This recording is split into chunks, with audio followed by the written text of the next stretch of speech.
Hello, hello les filles, bonjour, j'espère que vous allez bien. Alors aujourd'hui, le thème qui m'amène ici à vous faire cette petite vidéo, c'est l'anti-préparation. Et c'est quoi cette histoire de anti-préparation? C'est la préparation que vous faites à vos ongles si vous ne souhaitez pas les entretenir, si vous ne souhaitez pas continuer avec ces ongles. Si vous souhaitez au bout de 2-3 jours ou même le jour même, enlever ce ongle-là.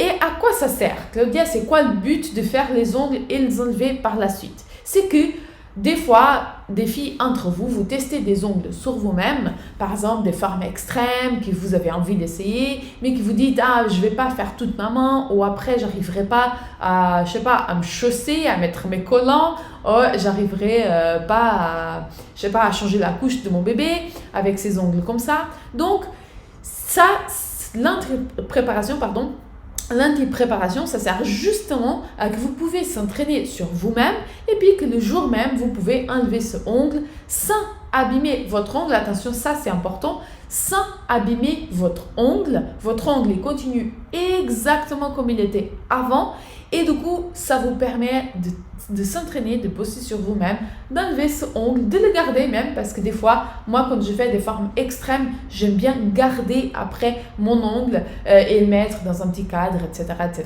Donc voilà. Ça, on va parler de l'anti-préparation, que ça sert justement à ça, à vous faire vos ongles et puis pouvoir les enlever le jour même, le lendemain, 2 jours après. Donc, c'est quoi l'anti-préparation? Donc, déjà, votre ongle ne peut pas avoir de résidus. Donc, s'il y a du gel, de l'acrylique, de l'acrygel, de la porcelaine, etc., du vernis semi-permanent également, il faudra enlever. Ok? Donc, vous enlevez de la façon que vous avez de l'habitude. Vous enlevez tout le résidu qu'il y a sur votre ongle. Ok? Donc, ça, c'est déjà important.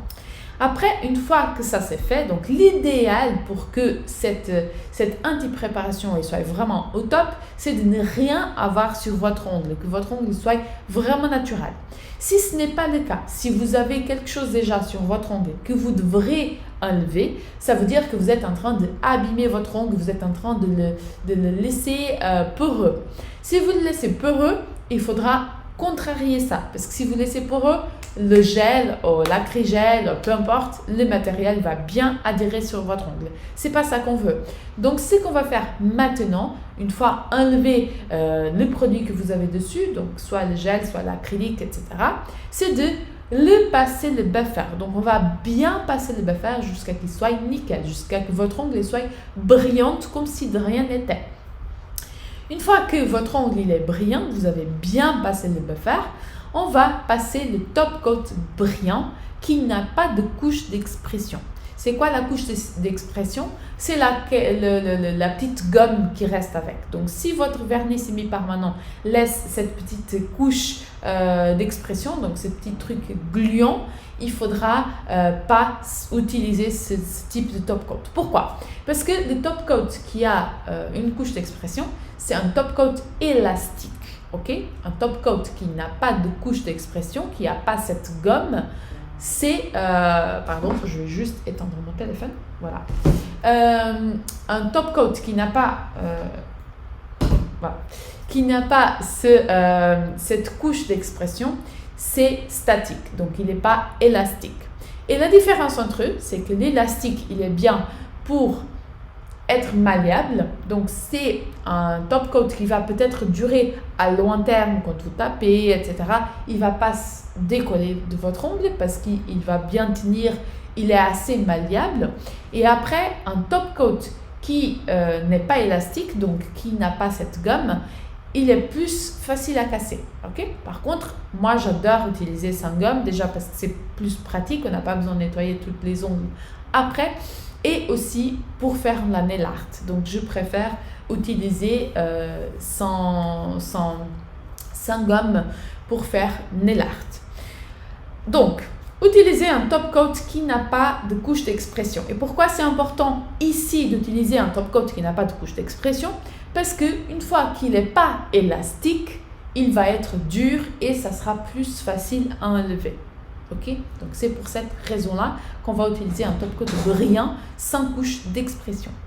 On va l'appliquer sur tous vos ongles 15 secondes, donc on applique sur l'ongle que vous allez faire, donc pas tous les ongles évidemment, l'ongle que vous allez faire 15 secondes une fois, et puis vous passez une deuxième fois le top coat et vous mettez encore une fois 30 secondes, ok?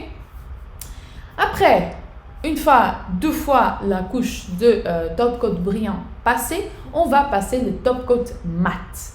Le top coat mat également, c'est une couche d'expression exactement pour le même motif et on va le laisser sécher 60 secondes. Et de cette fois-ci, votre ongle il est prêt pour avoir du travail dessus et le décoller sans abîmer votre ongle. Moi, j'ai ici un ongle par exemple que je l'ai fait pour pratiquer des ongles, la menthe russe, etc. Je voulais m'entraîner et comme vous pouvez voir, mon ongle il n'est pas abîmé. Ok? Et je viens de l'enlever. Donc voilà l'anti-préparation. J'espère que cette vidéo il vous a plu et qu'il vous a aidé aussi voilà, à ne pas avoir des excuses pour ne pas pratiquer les ongles sur vous-même. Donc voilà, je vous souhaite une très belle journée et à bientôt.